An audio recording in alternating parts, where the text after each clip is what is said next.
Okay, we've looked at body body-based phenomena as a category of things to note. So that would include the five physical senses: seeing, hearing, tasting, touching, and smelling. We've looked at this aspect of pleasant, unpleasant, or neutral. So let's say right now we're working uh, on four categories of experience: body, pleasant, unpleasant, or neutral. And now we're going on to a third category, which is mind states. Mind states are emotions and attitudes. When you're paying attention, they actually change very quickly in your experience. So emotions and attitudes could be irritation, annoyance, joy, love, boredom, exhilaration. These are all mind states. And this is something that you can watch in your own experience, and you can get very good at naming these. If I do this now, it will sound like this. If I do this in real time, I'm going to tell you what's really happening in my experience with regard to mind states. And I'm going to use the app, the counter, to keep me on track, keep me on task, and give me some motivation. Curiosity, anticipation, interest, uncertainty, curiosity, dullness,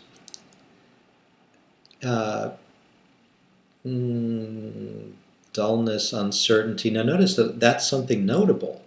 If you have an experience and you don't know what it is, or don't know what to say about it, that you're uncertain. Uncertainty is itself a mind state, and that's something that can be noted.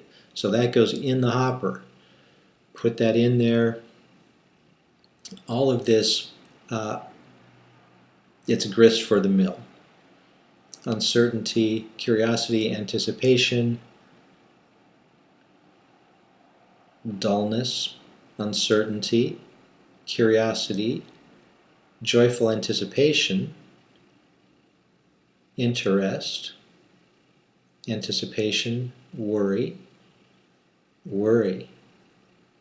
Notice I can take something that's normally you would think of it that as a negative experience. I'm worried about something. I just had a thought. My thoughts flashed on something that might happen that's bad, or something that I am not looking forward to. So worry or dreadful anticipation, that's all notable. I have an itch right here on my nose which is unpleasant, and I wish it would go away. That's aversion. I have aversion to this itch. Please stop now. Aversion. I can note that. If I get to the point in my noting where I think I'm not doing it right, I can note uncertainty, or I can note doubt. What if I get to the point in my noting where I think this isn't even working? Why am I doing this? What a ridiculous exercise.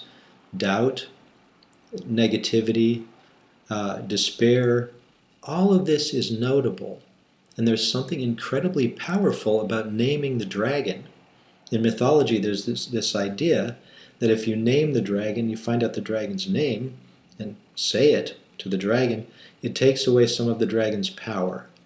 This, I think you will find, is exactly what happens when you turn toward whatever it is that you're afraid of in your experience, or whatever you would like to avoid. And by the way, it's perfectly natural to seek to avoid things in your experience. We do this all the time. But we're turning that on its head. We're looking right at it. Fear. Fear, anxiety, that's a big one. A lot of us are constantly swimming in a sea of anxiety. Name it.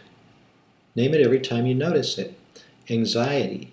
Notice that anxiety has a particular constellation of body sensations that are associated with anxiety. Become the world's foremost authority on your anxiety and name it. As we circle back into freestyle noting, we're going to be saying not only the mind states but the body sensations as well, and you can put that together in a picture. You can say anxiety, tightness, contraction, fear that's associated with anxiety, aversion, you want the anxiety to go away. All of this is notable. In the movie Back to the Future, the professor had a car. It was a DeLorean car, and it was a time machine. So the professor's DeLorean car time machine had on the back of it, kind of stuck or bolted onto the back of the car, this thing that looked like a food processor.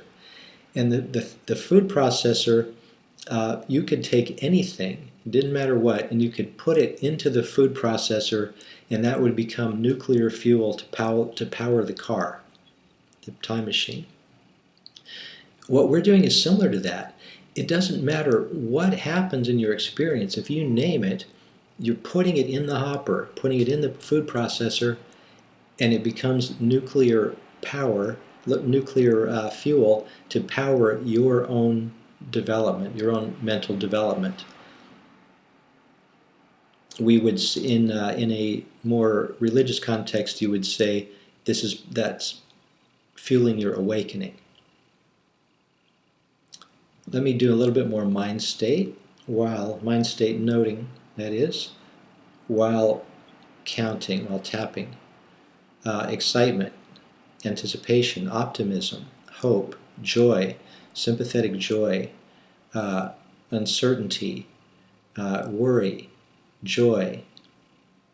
Okay, so that's the third of 4 categories that we're looking at right now. We're looking at body stuff, we're looking at pleasant, unpleasant, or neutral, we're looking at mind states, and in the next segment we'll look at thoughts, how to categorize your thoughts. See you there.